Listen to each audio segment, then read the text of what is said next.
todos muito bem-vindos ao StudyCast. Aqui você aprenderá métodos de estudos eficientes e muitas dicas que irão te ajudar a ir melhor nos estudos e nas provas. Então já se inscreve aqui no canal, deixa o seu like e compartilha com a galera. E como vocês viram no título, gente, no episódio de hoje falaremos sobre concentração. E lembrando que todas as informações desse podcast foram tiradas do livro Ultraaprendizado, do autor Scott Young.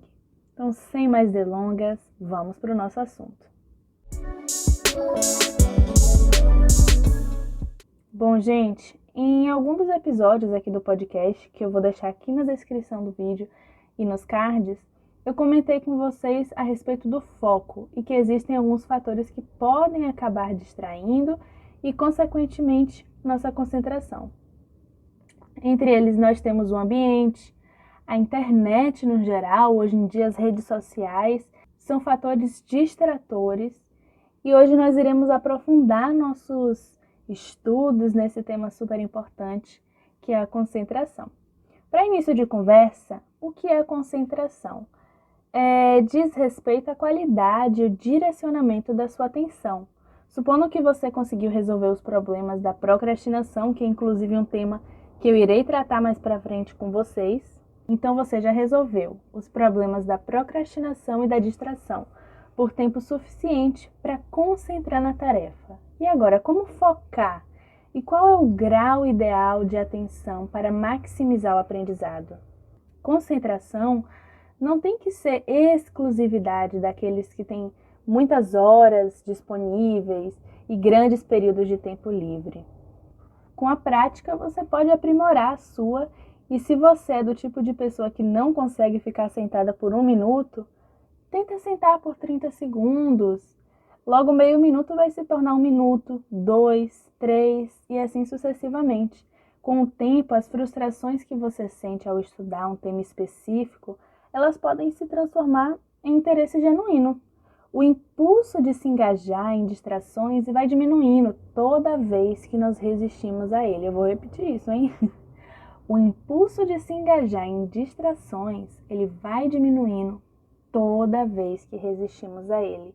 Então, com paciência e persistência, seus poucos minutos vão se tornar grandes, o bastante para você realizar grandes feitos. Bom, e como já sabemos, a falta de concentração é um problema muito comum. E isso pode acontecer quando você senta para estudar ou para praticar algum exercício, mas a notificação do celular toca, por exemplo, e aí você já se distrai. E assim como é desafiador começar a se concentrar, manter-se compenetrado é importante se você quiser fazer um progresso em aprender coisas difíceis. Existe um psicólogo chamado Mihaly Csikszentmihalyi. Gente, o nome dele é um pouco difícil, é Mihaly Csikszentmihalyi. E ele desenvolveu um conceito de fluxo muito interessante, que costuma ser usado como um modelo de concentração ideal.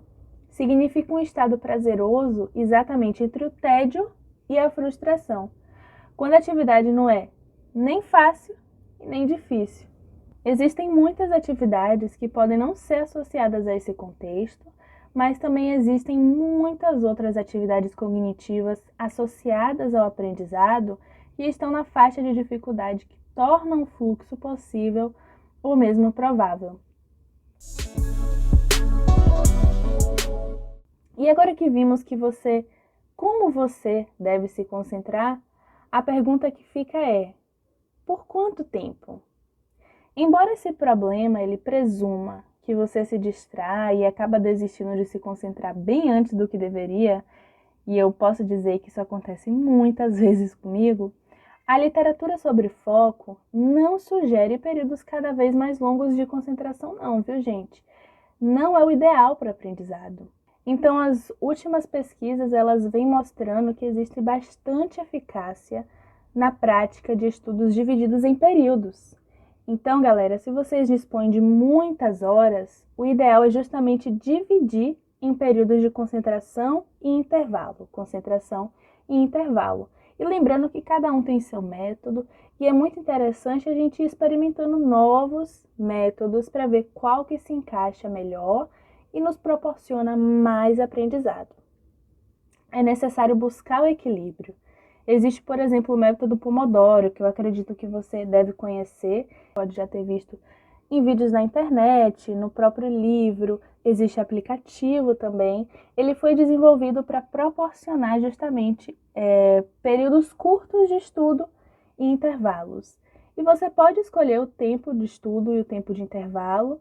A ideia do autor eram 25 minutos e 5 minutos, se eu não estou enganada, gente. Mas você pode, por exemplo, se você dispõe de 1 hora de estudo, estudar 50 minutos e ter um intervalo de 10 minutos. Para outras pessoas, 20 minutos vai ser o ideal. Enfim, é necessário que você encontre o tempo e o método que sejam eficientes para você. Infelizmente, gente, o episódio de hoje está chegando ao fim. Eu espero muito que possa ter te ajudado de alguma forma, mas não se esqueça que o nosso podcast não termina aqui. As redes sociais de Estudando com Foco estão na descrição desse vídeo. Você pode ir lá acompanhar várias dicas de resumos, de organização, filmes maravilhosos. Um super beijo!